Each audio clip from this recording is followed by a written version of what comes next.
What's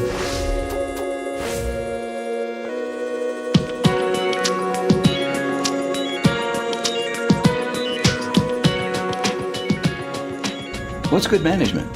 We know it when we experience it, right?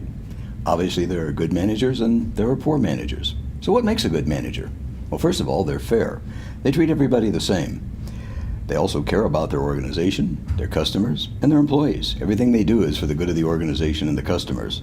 They recognize that employees truly are the biggest asset and that it's the employees that help the business to be a success. And they're good at giving feedback. They also say thank you. They're good communicators. They inform employees of what's going on, within the limits of what they can, of course.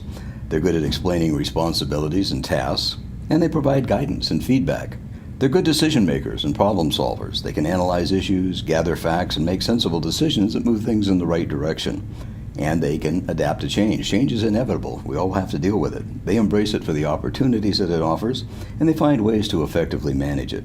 They can help their employees adapt to change. It's a very stressful time when there's change. They explain the why associated with change, they describe the upside of it, and they help to minimize that stress and motivate employees to deal with it. And they always have the big picture in mind. They understand the organization's mission and goals, and they make their decisions and set priorities in line with those goals. They ensure employees understand it too and can see how their work contributes to the big picture. If you work with somebody like this, I hope so.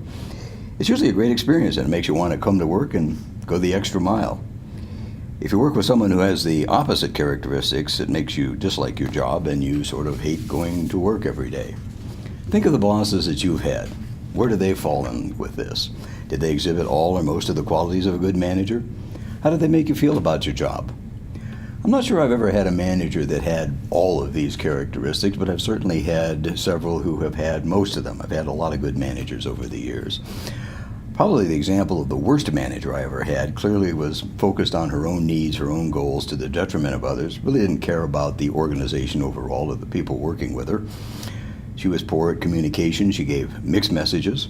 Sometimes she would confuse people as to what they were supposed to do and what their level of responsibility was. She nitpicked everything, was overly critical, belittled employees, made coming to work basically miserable. In fact, there was one employee who, after 3 months on the job, ended up with an ulcer and had to leave. Those in the department tried to point this out, first to her, which didn't work out very successfully, then by going over her head. It took some time, but ultimately there were some changes made, though it really wasn't an easy process. In the meantime, department employees weren't working at their best because they were miserable working under this person. Now, I should point out that there's usually a distinction made between leaders and managers. Leaders in general are considered to be the ones who establish the direction, they create the vision, they set the strategic goals of the organization. They align people, communicate those goals, they seek commitment, and they motivate and inspire people. Managers are seen more as handling the planning and the budgeting, the organizing and staffing, and controlling and problem solving. So clearly there can be some overlap. For this lecture and for our purposes, we're going to use the terms a bit interchangeably here. So the text talks about leadership styles: autocratic, participative, entrepreneurial. It points out that there's no consensus on which type is the best style, and that's true. This is really kind of the tip of the iceberg, though, when it comes to leaders. There are really several different types of leaders. Let's take a look at them. There's the laissez-faire leader. They tend to avoid leading or managing and kind of just let things take their course. There's really kind of an absence of leadership. Ever had anybody like that? It can be maddening. Then there are transactional leaders. These are leaders or managers who use the carrot and the stick approach. They're looking at the task that needs to be accomplished, and they're offering rewards and discipline based on the accomplishment of those tasks. Then we move to transformational leaders. Now, this is where most of the people who are considered great leaders fall. They communicate high expectations. They help employees to focus on goals. They motivate them toward accomplishment and goal achievement. And they see and treat employees as individuals and counsel and advise them. Then we have charismatic leaders. We've all seen these throughout history, maybe even had the chance to work with one. They have a heroic or extraordinary leadership ability. They have a vision. They're willing to take risks to achieve that vision. They're sensitive to their followers' needs, and they exhibit extraordinary behavior, which is kind of counter to the norms. They're usually extroverted, self-confident, achievement-oriented. They maintain an optimistic view. They use passion as a catalyst to generate enthusiasm. And the question always comes up, is a leader like this born or made? Well, it can be either one. Sometimes the events in a person's life will forge them into being a charismatic leader. Other times they're born that way. And it's interesting, there have been tests where they found twins who have been separated since birth, but they still exhibit the same characteristics of charismatic leadership. But there is a dark side to charismatic leadership. These people are larger than life, and that may include some narcissism. So they may not act in the organization's best interest. Their behavior may depend on the situation and what that leader's vision are.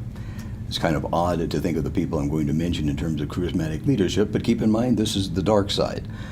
Some who clearly went the wrong way, ex-CEO of Enron, Jeff Skilling, who we talked about a couple weeks ago under ethics, and Adolf Hitler.